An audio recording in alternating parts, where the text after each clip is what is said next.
সূৰ্যদেৱক আপোনালোকে কেনেকৈ প্ৰণাম কৰিব, অৰ্থাৎ কেনেকৈ জল প্ৰদান কৰিব, এই বিষয়ে বহুতো কোৱাৰি আহি আছিল। চ' আপোনালোকে কৰিব লাগিব কি, সূৰ্যদেৱক প্ৰণাম কৰিবৰ কাৰণে, জল প্ৰদান কৰিবৰ কাৰণে এটা তামৰ ঘটি ল'ব। তামৰ ঘটিটোত ৰঙা সূতা, অৰ্থাৎ ৰঙা মলি দি, পূজাত ব্যৱহাৰ কৰা যিটো ৰঙা সূতা, ৰঙা মলি ডিঙিটোত আপোনালোকে মেৰিয়াই ল'ব।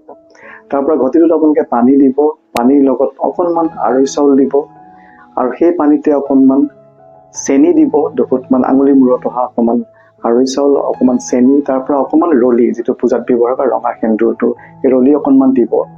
দি আপুনি সেই ঘটিটোৰ পানীখিনি আপোনালোকে সূৰ্যদেৱক অৰ্পণ কৰিব।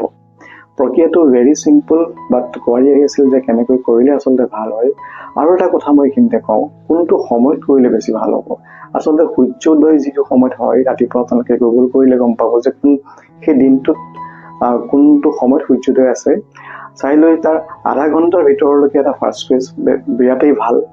তাৰ পৰা আপোনালোকে 7টা বজা সময়লৈকে বাছি ল'ব পাৰে, বা একেবাৰে থাৰ্ড ফেজটো যদি বাছলি হয় একেবাৰে 10 বজা সময়লৈকে, ৰাতিপুৱা 10 বজালৈকে আপোনালোকে সূৰ্য প্ৰণাম কৰিব পাৰিব আৰু সূৰ্যৰ জল অৰ্পণ কৰিব লাগিব। আৰু প্ৰচিডিউৰটো যিটো মই ক'লোঁ, তামৰ ঘটিত ডিঙিটোত আপোনালোকে মেৰিয়াই ল'ব ৰঙা মলি দি পেলাই, তাৰ পৰা তাত অকণমান পানীতে অকণমান চাউল দিব 2 ফুটমান, আৰু অকণমান চেনি আৰু অকণমান ৰলি, ৰঙা সেন্দুৰ দি আপোনালোকে সূৰ্যদেৱক অৰ্পণ কৰিব পাৰিব।